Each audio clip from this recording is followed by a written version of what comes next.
Families అయితే వచ్చాయి. వీళ్ళందరూ వచ్చి ఒక్కొక్కళ్ళని అయితే టాప్ 5లో పెట్టారు. వాళ్ళ ఫ్యామిలీ వ్యక్తిని మాత్రం ఫస్ట్ ప్లేస్‌లో పెట్టుకున్నారు.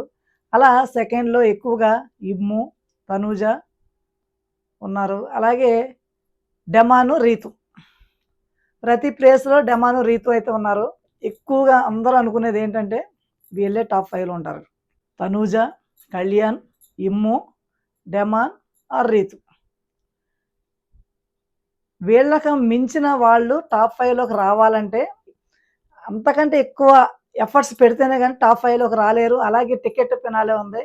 దానివల్ల కూడా టాప్ 5కి అనుకోని వ్యక్తులు వచ్చే అవకాశం ఉంది. ఈ అవకాశం బర్నీ గారికుంది. అలాగే దివ్యకుంది. సుమన్ శెట్టికుంది. ఈ ముగ్గురు గనక టికెట్ ఫినాలే గెలుచుకుంటే ఖచ్చితంగా టాప్ 5కి అయితే వెళ్ళిపోతారు. మరి టాప్ 5 పెడతారో, టాప్ 6 పెడతారో అన్నది ఇంకా మనం వెయిట్ చేయాల్సిందే. మొత్తానికి నో ఎలిమినేషన్. ఇక్కడ సంజన గారు ఉండటం వల్ల ఇమ్ము నవరస్త్రం ఆడారు. ఇక్కడ బిగ్ బాస్ వాళ్ళు కూడా ఒక స్ట్రాటజీ వాడారు. ఇప్పుడు ఉంది కదా బ్యాండ్ బాజా. దివ్యకి, తనూజకి చెడింది. హౌస్ మేట్స్ వచ్చి హింట్స్ ఇచ్చారు. నువ్వు టాప్ 1లో ఉన్నది తనూజరా. ఆవిడని ఎదుర్కోండి అని అటు కళ్యాణ్‌కి ఇచ్చారు. ఇటు ఇమ్ముకి కూడా ఇచ్చారు. ఇమ్ము ఏమో అసలు నామినేషన్‌కే భయపడుతున్నాడు. ఇంక తనూజని ఏమి ఎదుర్కొంటాడు? ఎదుర్కొనే దమ్ము ఎవరికైనా ఉందా?